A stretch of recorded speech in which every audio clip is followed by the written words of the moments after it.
हाँ, पहले यूज नहीं कर सकते हम लोग, उस प्रूव करेंगे। मतलब कोई भी स्टेटमेंट क्वेश्चन में आता है कि प्रूव दिस, इसका मतलब वो स्टेटमेंट ट्रू है, वो गलत नहीं है, और हमने सिर्फ उसका रीजन बताना है कि क्यों वो ट्रू है, प्रूफ देना है। ठीक है, चलो स्टार्ट करते हैं एवरीवन। हमारा topic lines and angles. Yes, हाँ जी दिया, क्या पूछ रहे हो आप? दिया, कुछ पूछना है आपको? ओके, चलो हमारा क्वेश्चन है, if a transversal intersects two lines such that the bisectors of a pair of corresponding angles are parallel, then prove that the two lines are parallel. अब इसमें हम फिगर बनाएंगे वैसे ही जैसे पहले बनाई थी, टू लाइंस पैरेलल, PQ और RS, दो लाइंस ली है मैंने, और इसको एक ट्रांसवर्सल इंटरसेक्ट कर रहा है। ये दी हुई है एक्चुअल फिगर ना, PQ और RS दो लाइंस है पैरेलल, और ABD एक ट्रांसवर्सल है। ये ABCD इसलिए कि A से स्टार्ट हुआ है, B पॉइंट है PQ के ऊपर जहां इसको इंटरसेक्ट कर रहा है, और C पॉइंट है RS के ऊपर, और इसको क्रॉस करते हुए जहां तक पहुंच रहा है ट्रांसवर्सल, एंड में इसका पॉइंट। तो ABC मतलब B और C जो है वो दोनों पैरेलल लाइंस के इंटरसेक्शन पॉइंट्स। तो ये हमें क्वेश्चन दिया हुआ है, और जो राइट साइड पे कॉरेस्पॉन्डिंग एंगल्स है ABQ और BS, इन दोनों के एंगल बाइसेक्टर्स ड्रॉ किए हुए हैं। मतलब जैसे एंगल ABQ है तो B से लेके E लाइन है कॉमन आर्म, और इसके जो दोनों तरफ एंगल्स बने हैं वो दोनों इक्वल हैं। ये जो B है ये बाइसेक्टर ऑफ एंगल AQ है। इसी तरह से इसको मैंने जो दोनों एंगल इक्वल है उनको नेम दे दिया वन, एंगल वन। एंड इसी तरह से CG बाइसेक्टर है एंगल BCS का, और इसके दो जो एंगल्स बन रहे हैं उनके नेम 3 एंड। तो ये है हमारा, हमने ये शो करना है, हमें ये दिया हुआ है कि बाइसेक्टर्स जो है वो पैरेलल है, जो B है और C है ये दोनों पैरेलल है, और हमने ये शो करना है। ओके, हमें लाइंस पैरेलल नहीं दी हुई, हमने लाइंस जो है ना ये PQ और RS, इनको प्रूव करना है कि ये लाइंस पैरेलल होंगी, कि अगर उसके जो कॉरेस्पॉन्डिंग एंगल्स हैं उनके बाइसेक्टर्स आपस में इक्वल हैं, मतलब ऊपर वाले का एंगल बाइसेक्टर है और नीचे भी एंगल बाइसेक्टर है कॉरेस्पॉन्डिंग, अगर ये बाइसेक्टर्स पैरेलल हैं तो ये जो लाइंस हैं PQ और RS ये भी पैरेलल हो। ये हमने, इसके लिए हम क्या करेंगे, अब ये हमें दिया हुआ है BE पैरेलल टू CG, तो जो BE के ऊपर एंगल बन रहा है 1 और CG के ऊपर एंगल बन रहा है 3, 1 और 3 विल बी इक्वल। बाइसेक्टर्स अगर पैरेलल हैं तो उनके जो ये एंगल्स बन रहे हैं 1 और 3 ये कॉरेस्पॉन्डिंग एंगल्स हो गए ना बाइसेक्टर्स के। तो 1 इज इक्वल टू 3, बट ये बाइसेक्टर्स है तो 1 प्लस 2, 1 का डबल कर लो और 3 का डबल कर लो, या 1 प्लस 2 कर लो और 3 प्लस 4 कर लो, तो ये इनका सम भी इक्वल होगा, क्योंकि हाफ्स हैं ये, तो एंगल 1 और एंगल 3 कॉरेस्पॉन्डिंग एंगल्स के हाफ हैं, अगर हाफ्स इक्वल हैं तो फुल भी इक्वल होंगे, है ना। सो एंगल 1 प्लस 2 मतलब एंगल ABQ, और 3 प्लस 4 मतलब एंगल B, ये दोनों एंगल्स इक्वल है, but these are corresponding angles, so PQ and RS are parallel to E। आ गया हरसिमर, आपको भी आ गया, दिया को भी। हमारा क्वेश्चन, ओके, हमारा क्वेश्चन था PQ और RS दो लाइंस दी हुई हैं और उनको एक ट्रांसवर्सल इंटरसेक्ट कर रहा है। AD ट्रांसवर्सल है और वो PQ को B पॉइंट पे काट रहा है और RS को C पे काट रहा है, और B से राइट साइड पे BE bisector of angle ABQ और BCS का बाइसेक्टर CG। बाइसेक्टर का मतलब ये ऊपर जो एंगल बन रहे हैं ABQ के दो एंगल बन बाइसेक्टर है, तो ऊपर एंगल 1 फिर एंगल 2 मैंने और नीचे वाले में एंगल 3 और एंगल 4। अब हमें गिवन है कि जो बाइसेक्टर्स हैं वो आपस में पैरेलल है। अगर BE पैरेलल टू CG तो ये ट्रांसवर्सल वही सेम चल रहा है ABCD, और इससे क्या होगा कि कॉरेस्पॉन्डिंग एंगल्स इक्वल होंगे, तो angle 1 is equal to angle 3, लेकिन 1 जो है वो एंगल ABQ का हाफ है, क्योंकि BE जो है वो बाइसेक्टर है। अगर बाइसेक्टर है तो एंगल 1 2 के इक्वल है, 3 4 के इक्वल है, 1 3 के इक्वल आया, तो 1 plus 2 will be equal to 3 plus 4, क्योंकि 3 4 के इक्वल है। मान लो ऊपर वाला 30 है, 1 30 है तो 2 भी 30 है, फिर 1 3 के इक्वल है, अगर इसका मतलब 3 भी 30 है, और 3 4 के इक्वल है तो 4 भी 30 है, तो 30 प्लस 30 60, नीचे भी 30 प्लस 30 60, दोनों इक्वल हो गए, but these are parallel, these are corresponding angles, सो PQ and RS will be parallel. अब क्लियर हो गया? इसको माइंड में रिवाइज करो, फिर अगला क्वेश्चन अपने दिमाग में बिठाते जाओ। हो गया क्लियर? नेक्स्ट क्वेश्चन पे आते हैं। अगला क्वेश्चन है, फिर से फिगर दी हुई है और उसमें AB is parallel to C और CD is parallel to EF। तीन लाइंस हैं, ये तीनों वर्टिकल लाइंस दी हुई हैं। वर्टिकल मतलब वाई एक्सिस जैसे, और पहले AB है लाइन, फिर CD और फिर EF। ठीक है, तीन लाइंस हैं और ये तीनों आपस में पैरेलल है क्योंकि AB पैरेलल टू C और CD पैरेलल टू EF। हमने एक रिजल्ट किया था, two lines parallel to the same line are parallel to each other. अब AB CD के पैरेलल है, CD EF के पैरेलल है, तो AB और EF भी आपस में पैरेलल होंगे। सो तीनों लाइंस पैरेलल हम प्रूव कर दी। अब अगली कंडीशन दी हुई है, also EA is perpendicular to AB। अब जो ये लाइन AB हमने इस पे EA जो EF का E पॉइंट है वो A पे परपेंडिकुलर है, तो इसका मतलब A को हमने सीधा E से ज्वाइन कर दिया, तो A पे राइट एंगल बन गया BAE। वर्टिकल, हाँ तीनों वर्टिकल लाइंस हैं और A के ऊपर हमने सीधी लाइन ले गए E तक, ये A पे राइट एंगल बनाते हुए। So angle BAE is right angle. Okay, तो इधर से B को भी E से हमने ज्वाइन कर दिया, तो ये एक राइट ट्रायंगल बन गई EAB where angle A is 90। ठीक है, और CD इसके बीच में से निकल रही है उसके पैरेलल। अब एंगल E जो बन रहा है ना ट्रायंगल का, उसका नाम है Z, स्मॉल z, और Z के बाहर जो एंगल बन रहा है, Z तो ये ट्रायंगल का एंगल बन गया ना, जो ट्रायंगल के बाहर एंगल है E पे, मतलब BEF, हमारी ट्रायंगल बनी ना EAB, तो BEF, क्योंकि EF पैरेलल टू AB चल रहा है, ये जो BEF बना एंगल, दिस इज 55 डिग्री, ये दिया हुआ है। और इधर से बीच में से जो CD निकल के जा रहा है E में से, तो CD का जो बाहर का एंगल है, ये E और ED, इसको कोई नाम नहीं दिया हुआ, मैं दे देती हूँ, G दे देती। ये जो पैरेलल लाइन जा रही है ना CD, ये समझ लो G तक जा रही है, तो ट्रायंगल को क्रॉस करते हुए, जो ट्रायंगल को क्रॉस कर रही थी ना जिस पॉइंट पे, वो पॉइंट D लिया हुआ है इन्होंने, तो इसको आगे एक्सटेंड कर दिया मैंने G तक। तो एंगल ED, ये वाला एंगल का नाम है Y, और एंगल इसको हम के बाद H, एंगल EBH, जो ट्रायंगल ABE बनी थी उसका एक्सटीरियर एंगल EBH, हमने AB को एक्सटेंड कर लिया आगे H तक, CD को एक्सटेंड किया था G तक, तो ये एंगल जो था FE वो था 55, और E बना, इसको Y ले लिया, और DH को X। आपको फिगर क्लियर हो गई? ये दोबारा बताऊं, हमें इसमें X Y Z फाइंड करने, बाकी सारा समझ आ गया अनमोल आपको? हाँ, क्या Z है वो ट्रायंगल के अंदर वाला, जो हमने ऊपर ट्रायंगल बना ली ना AE, ये वाला एंगल जो है Z, जो 90 के सामने पड़ेगा। क्लियर है?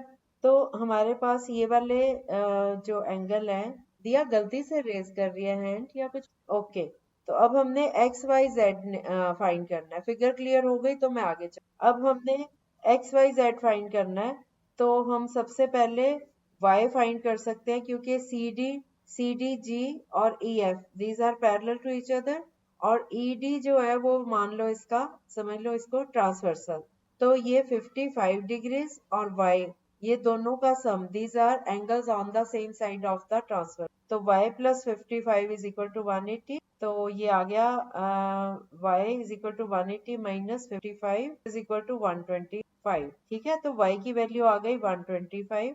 अब ये जो लाइंस है ना, AB भी पैरेलल है C के, और CD का ये एक्सटर्नल, और ये जो है ट्रायंगल का जो लाइन जा रही है EDB, ये समझ लो इसका ट्रांसवर्सल है, तो y और x will be equal to each other because these are corresponding। ये दोनों एक्सटीरियर एंगल है ना, तीन लाइंस पैरेलल जा रही थी, और ये ट्रायंगल, मतलब ट्रायंगल जो है वो उसमें से निकल रही है पैरेलल लाइंस। ट्रायंगल की एक साइड है पैरेलल, और एक वर्टेक्स से निकल रही है लाइन पैरेलल, और एक बीच में से निकल रही है ट्रायंगल को काटते हुए। ये तीनों लाइंस आपस में पैरेलल है, तो जो बीच वाली लाइन बाहर निकल रही है वहां पे एक्सटीरियर एंगल बन रहा है, और एक नीचे वाली साइड जो है ट्रायंगल की ए बी एक्सटेंड होके एच तक गई है, उसका एक्सटीरियर एंगल बन रहा है एक्स। तो एक्स और वाई दोनों कॉरेस्पॉन्डिंग एंगल्स हो गए because these are on two parallel lines on the same side, और ट्रांसवर्सल उसको दो पैरेलल लाइंस को कट कर रहा है, इंटरसेक्ट कर रहा है। सो वाई और X will be equal. Y plus 55 हमने वो निकाले थे कि angles on the same side of the transversal, वहां से y की वैल्यू निकल आई, और y और x दोनों इक्वल हैं, तो यहाँ से हमने x की वैल्यू भी 125 निकाली। अब हमें निकालना है z के लिए क्या कर सकते हैं? Yes, very good, exterior angle profit. x जो है that is equal to z plus angle a which is 90 is given, so x is equal to z plus 90, और z क्या था, सॉरी x क्या है 125, तो 125 is equal to 90 plus z, तो z आ गया ये 90 में से 55 को माइनस कितना आया, हाँ सॉरी 125 में से मैं दूसरा मेथड लगाने लगी थी इसको फाइंड। 125 में से 90 माइनस कितना आया, 35 ही आया ना, सो z की वैल्यू आ गई 35। अब इस क्वेश्चन में किसी को कोई डाउट? ओके, अब ये सारे थे एग्जांपल्स एक्सरसाइज से पहले वाले, ठीक है। अब हम एक्सरसाइज शुरू कर रहे हैं। अगर आपको ये यहाँ तक क्लियर हो गया ना, तो एक्सरसाइज आपको बहुत इजी लगने वाली है। क्या अभी तक मैं एग्जांपल्स करवा रही थी आपको? पता है बुक में क्या होता है, जैसे पहले इम्पोर्टेंट रिजल्ट्स उनको प्रूव किया हमने, फिर उन्होंने 2-4 एग्जांपल्स, 5-6 एग्जांपल्स हैं, ये कल से जो हम कर रहे हैं एग्जांपल्स थे सारे। अब आपको ये एग्जांपल्स इसलिए दिए जाते हैं कि आपको कॉन्सेप्ट्स पूरे क्लियर हो जाएं, तो यूज करना आ जाए रिजल्ट। ओके, तो अब हम एक्सरसाइज पे आ जाते हैं। एक्सरसाइज अब आपको इजी लगने वाली है, मैं पहले भी, अगर आपको इतने समझ आ गए हैं सारे। अब एक्सरसाइज में हमारा पहला क्वेश्चन है कि हमें फिगर दी हुई है, दो लाइंस हैं ए बी और सी, और उनको एक ट्रांसवर्सल इंटरसेक्ट कर रहा है। ट्रांसवर्सल का उन्होंने दिया, वैसे ही बस एक लाइन उसको क्रॉस कर रही है ए बी और सी। अब ए बी को जहाँ पे उसने इंटरसेक्ट किया, तो लेफ्ट साइड पे जो एंगल बन रहा है उसको, उसका मेजरमेंट दिया हुआ है 50 डिग्री, और जो उसका एडजॉइनिंग है साथ में एडजेसेंट एंगल है नीचे इंटीरियर वाला ए, इसको मैं नाम दे देती हूँ, आपको ई दे देते हैं। मान लो ट्रांसवर्सल ई पे इंटरसेक्ट कर रहा है, और ए बी को ई पे कर रहा है और सी डी को एफ पे कर रहा है, ठीक है। ये मैंने नाम दे, एंगल बताना इजी रहता है उस, तो ऊपर भी देना पड़ेगा हमें। एक्स वाई ले लेते हैं, एक्स वाई ट्रांसवर्सल है, okay. X Y A B और सी डी को इंटरसेक्ट कर रहा है एट ई एंड एफ। ओहो, एक्स वाई तो ले लिया मैंने, लेकिन यहाँ पे एक वाई भी निकालना है। हम एक्स वाई की जगह कुछ और ले, जी एच ले, चलो अब ले लिया मैंने बुक में ही ऐसे लिख लिया जी। अभी तक जरूरत नहीं पड़ती थी, एंगल होता था, लेकिन अब बताने के लिए मुझे करना। ये जी एच ट्रांसवर्सल है, ए बी को ई पे इंटरसेक्ट कर रहा है और सी डी को एफ पे अब angle G E A is 50 degrees, और एंगल ए ई एफ जो उसका एडजॉइनिंग है एंगल, उसका नाम दिया है एक्स, स्मॉल एक्स, ये हमने फाइंड करना है। और इधर से जो ट्रांसवर्सल है जी एच, सी डी को एफ पे इंटरसेक्ट कर रहा है, और एंगल ई एफ जो एक्स का ऑल्टरनेट हुआ, इसका नाम दे दिया वाई, और इसका जो वर्टिकली अपोजिट है सी एफ एच एंगल, वो दिया हुआ है 130। तो आपको मेरा ख्याल तो क्लियर भी हो गया होगा 130 डिग्रीज। अब हमने फाइंड, एक तो हमने फाइंड करना है कि x और y की वैल्यू क्या है, और दूसरी चीज फाइंड करनी है कि ए बी और C D are parallel to, तो हम कौन सी कंडीशंस लगाएंगे, 50 degrees plus x is equal to 180, linear pair axiom, तो वहां से 130 आ गई वैल्यू इसकी, है ना। और इधर से y और 130 these are vertically opposite and, so y की वैल्यू भी 130, x की वैल्यू भी 130, y की वैल्यू भी 130, but these are alternate angles x और interior, so A B is parallel. Easy है ना, हर सिमर आपको भी आ गया। फिर से बता देती हूँ, हमारा क्वेश्चन है ए बी और सी डी पैरेलल लाइंस है, जी एच एक ट्रांसवर्सल है, उनको कट कर रहा है ई और एफ पे, ए बी को ई पे और जी को एफ पे कट कर रहा है, इंटरसेक्ट कर रहा है, और angle G E A is equal to 50 degrees, angle A E F ये आपने फाइंड करना है एक्स, ये तो आप फाइंड कर लोगे कि लीनियर पेयर है, ये दोनों का सम 180 होगा, 180 में से 50 माइनस किया तो 130, एक्स की वैल्यू निकाल ली। अब दूसरा जो है वो सी डी को इंटरसेक्ट कर रहा है एट एफ, तो angle E F D is equal to Y और angle C F H is equal to 130। अब ये दोनों वर्टिकली अपोजिट है, y is equal to 130 because these are vertically opposite. हमने दोनों एंगल निकाल लिए, x भी 130 आ गया, y भी, बट x और y दोनों ऑल्टरनेट इंटीरियर एंगल्स है। ए बी की लेफ्ट साइड पे ट्रांसवर्सल की लेफ्ट साइड पे x है और राइट साइड पे नीचे y है। x और y दोनों ऑल्टरनेट है, इंटीरियर ऑल्टरनेट, और दोनों इक्वल है, so A B is parallel to C. ठीक है, अब क्लियर हो गया। ओके, नेक्स्ट क्वेश्चन पे आते हैं।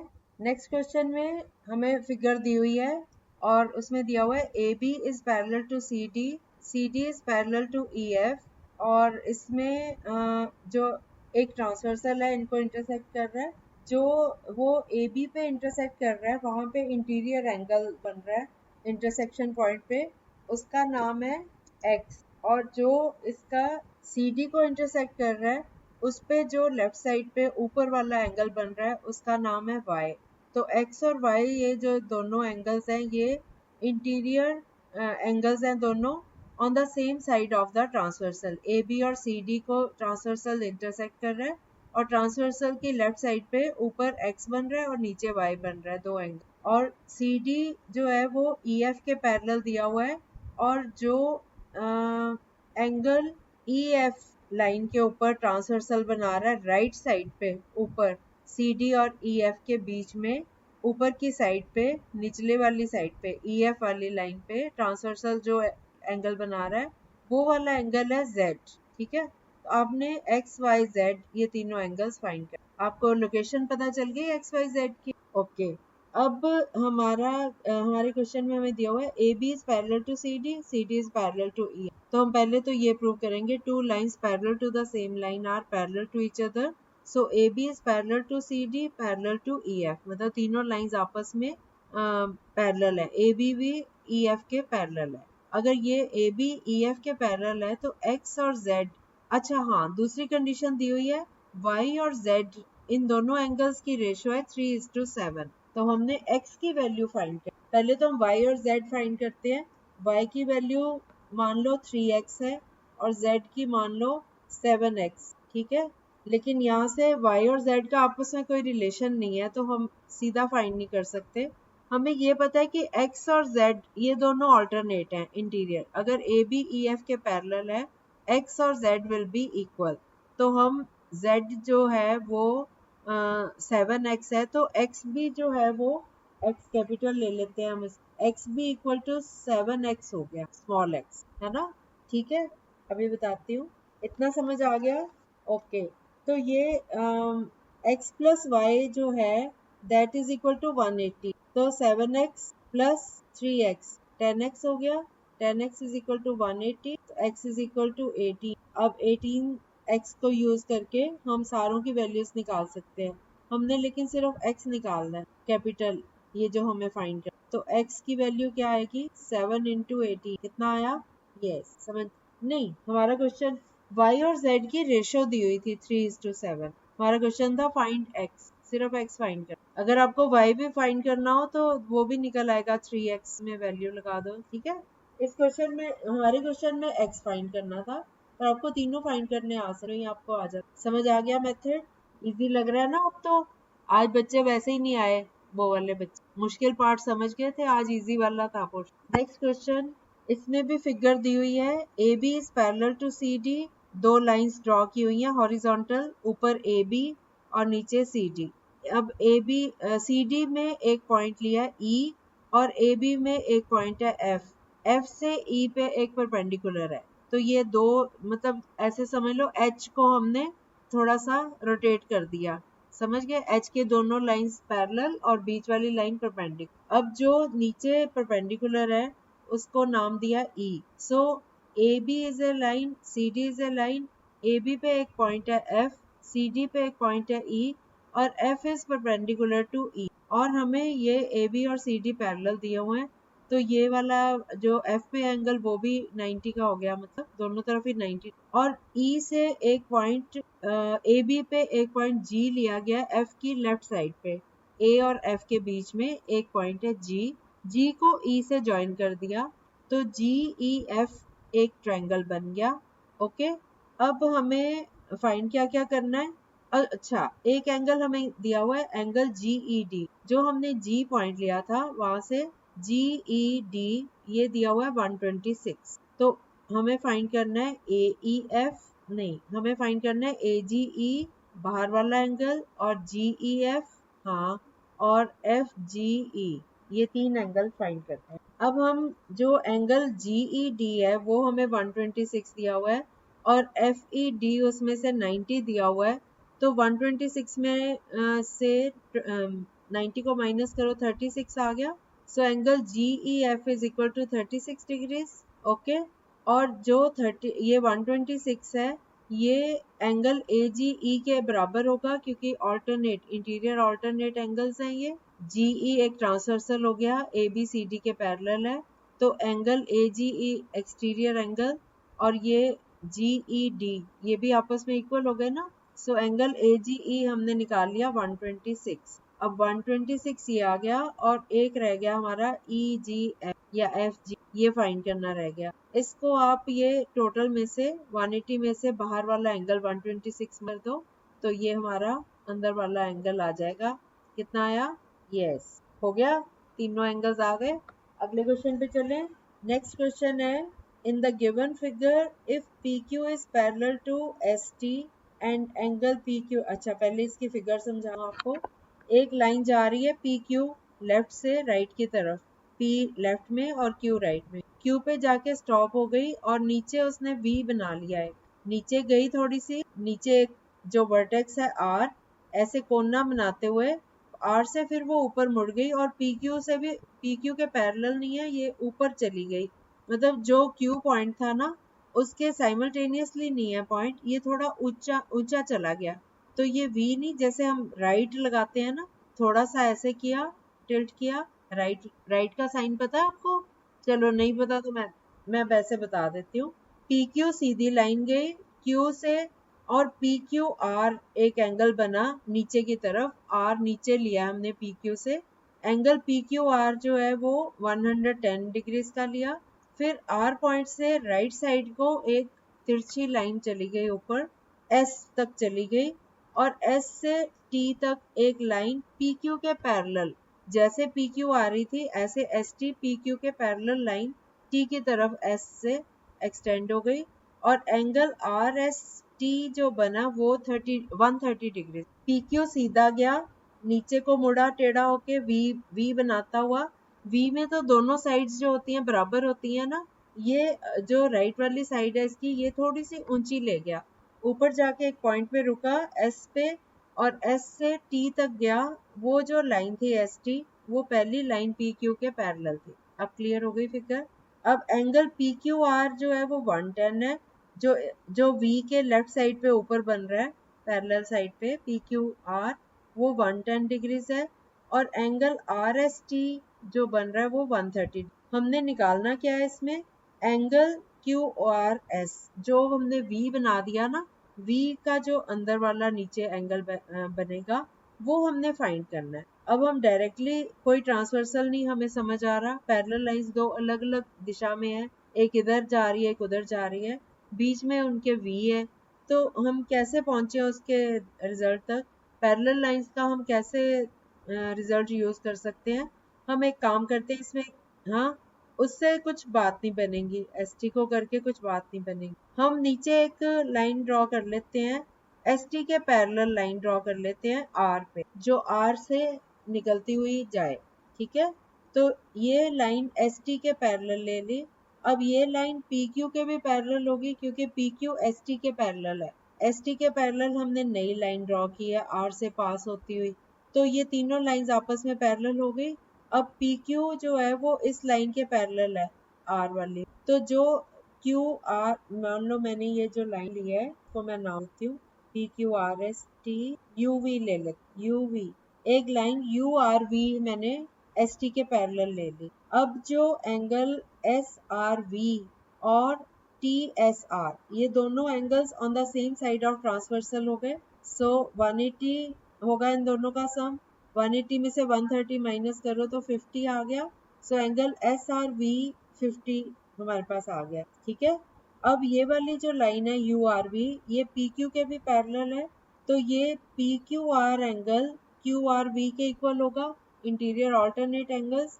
तो ये क्यू आर वी भी 110 हो गया, 110 में से 50 को माइनस कर दो तो angle Q R S is 60 degree. ये हम आंसर तक पहुंच आ गया। हरसिमर दिया, आप लोगों को भी आ गया? Okay, very good. अगला क्वेश्चन करते हैं। इस फिगर में एक अगेन टू लाइंस हैं ए बी और parallel to C D. A B पे एक पॉइंट पी है और सी डी पे दो पॉइंट्स हैं थोड़ी थोड़ी दूरी पे, क्यू और आर। अब P को Q से जोड़ा गया, P को R से जोड़ा गया, तो ये एक दोनों पैरेलल लाइंस के बीच में ट्रायंगल बन गई PQR, जिसका बेस जो है वो CD के ऊपर आ रहा है और जो वर्टेक्स P है वो AB के ऊपर आ रहा है। तो दो पैरेलल लाइंस के बीच में एक हमने ट्रायंगल बना लिया PQR। अब जो एंगल APQ है वो दिया हुआ है 50 डिग्री गिवन है, और इधर से अंदर जो है PQR ट्रायंगल के तीन एंगल्स हैं, angle P, angle Q, angle R।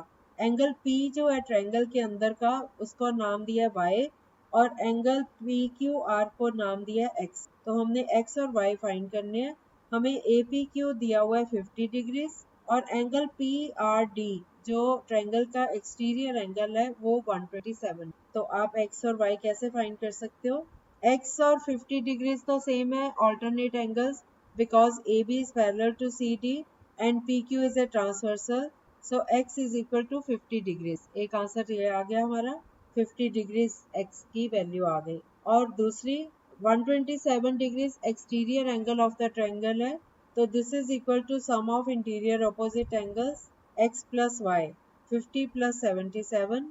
यहाँ से ये हमारी वैल्यू आ गई, 127 में से 50 माइनस करोगे ये 77। अच्छा, ये वाला जो रिजल्ट है ना, एक मिनट रुको, ये वाला रिजल्ट अभी मैंने आपको करवाया नहीं है, इस एक्सरसाइज के बाद करवाना है, एक्सटीरियर एंगल प्रॉपर्टी। तो यहाँ पे हम ना ये वाला रिजल्ट भी यूज कर सकते हैं, क्योंकि अभी तक हमने वैसे नहीं किया हुआ। वैसे दोनों तरह से कर सकते हो आप सॉल्व इसको। दूसरा मेथड ये है कि 127 is equal to alternate angle APR। APQ हमें 50 दिया हुआ है और Y हमने फाइंड करना है QPR। तो y plus 50 is equal to 127, वहां से भी ये इसकी वैल्यू हम निकाल सकते, ठीक है। इजी है ना एक्सरसाइज? और सिमर आपका कोई डाउट? दिया का? नो? ओके। अगला क्वेश्चन है मिरर वाला। अब इसमें पता क्या है, PQ and RS are two mirrors placed parallel to each other. Mirror पता है ना सबको, मिरर में इमेज आती है ना। तो दो मिरर्स हैं, आमने सामने रखे गए हैं, which are parallel to each other. An incident ray AB strikes the mirror PQ at B and the reflected ray moves along the path BC and strikes the mirror RS at C and again reflects back along CD. Prove that AB is parallel to C। अब दो mirrors हैं PQ और RS, और PQ पे एक point है B, ये थोड़ा लेफ्ट साइड पे है P के बाद, और RS पे C एक पॉइंट है, ये S के नज़दीक है, और BC को ज्वाइन किया हुआ है, और एक पॉइंट बीच में लिया गया है, दोनों लाइंस के बीच में, पैरेलल लाइंस के A से लेके B तक जा रहा है। ये A पॉइंट बीच में है, दोनों मिरर्स के बीच में है, पैरेलल लाइंस के सेंटर में कह लो। ये लेफ्ट से स्टार्ट होकर राइट की तरफ थोड़ा टिल्टेड जा रहा है AB, और फिर B पे टकरा के मिरर से इसकी रिफ्लेक्टेड रे, ये इंसिडेंट रे है AB, और जो इसकी रिफ्लेक्शन आ रही है BC, वो एक ट्रांसवर्सल का काम कर रही है। B एक टेढ़ी लाइन लेके राइट की तरफ, C पे उसने उसको पॉइंट टच किया RS को, और फिर ये रिफ्लेक्टेड रे के बाद फिर ये RS को से टकरा के फिर ये रिफ्लेक्ट हो गई CD, D फिर से एक बीच में, तो ये समझ लो Z की शेप में बन गया। Z का जो ऊपर वाली लाइन का कोना है वो B है, और नीचे वाला जो पहला कोना होता है उसका वो C पे स्ट्राइक हुआ, तो Z की शेप आ रही है। अब आपको पता है कि इंसिडेंट रे और रिफ्लेक्टेड रे, इनके बारे में पता है आपको क्या होता है? रिजल्ट बताओ। हाँ, एंगल ऑफ रिफ्लेक्शन और angle of incidence are equal. हाँ, अब हम यहाँ पे क्या, ये साइंस में पढ़ा हुआ है आपने, हम क्या करेंगे, BE परपेंडिकुलर टू PQ और CF परपेंडिकुलर टू RS, ये हम कंस्ट्रक्शन करेंगे। हमने पॉइंट ले लिए BE, जो ये एंगल जा रहा था ना ABC और फिर BCD, इनके बीच में हमने परपेंडिकुलर ड्रॉ कर लिए, छोटी सी लाइन एक BE और CF, ठीक है। अब जो इनके एंगल्स बन रहे हैं, अब ये परपेंडिकुलर है ना BE और CF, तो ये दोनों आपस में पैरेलल हो गए क्योंकि दोनों परपेंडिकुलर हैं, पैरेलल, ये दोनों पैरेलल हो गए, तो एंगल EBC और BCF ये दोनों एंगल्स इक्वल होंगे। बट जो ये एंगल्स हैं, ये परपेंडिकुलर लाइन के दोनों तरफ के एंगल्स जो हैं वो आपस इक्वल हैं, बिकॉज ये जो परपेंडिकुलर्स हैं वो एंगल्स को बाइसेक्ट कर। तो अगर मैं इनको नंबर दे दूं 1 2 के इक्वल, 3 4 के इक्वल, और ये जो पैरेलल लाइंस हैं परपेंडिकुलर वाली और ट्रांसवर्सल है, वहां से आया हमारा angle 3 is equal to angle 2, लेकिन 3 4 के इक्वल है, 2 1 के इक्वल है, तो 3 plus 4 is equal to 2 plus 1, but these are again alternate angles। BC अगर एक ट्रांसवर्सल है, AB और CD दो लाइंस हैं और alternate angles equal हैं, तो AB will be parallel to, हमने यही प्रूव करना था ना, AB is parallel to CD। बस ये एक्सरसाइज फिनिश हो गई। नेक्स्ट फिर टॉपिक अगला शुरू हो जाता है, वो फिर हम नेक्स्ट टाइम करेंगे क्लास में, ठीक है। आज के लेक्चर में कोई डाउट है किसी को, कुछ पूछना है बाकी बच्चों को? ओके, चलो ठीक है, बाय बाय।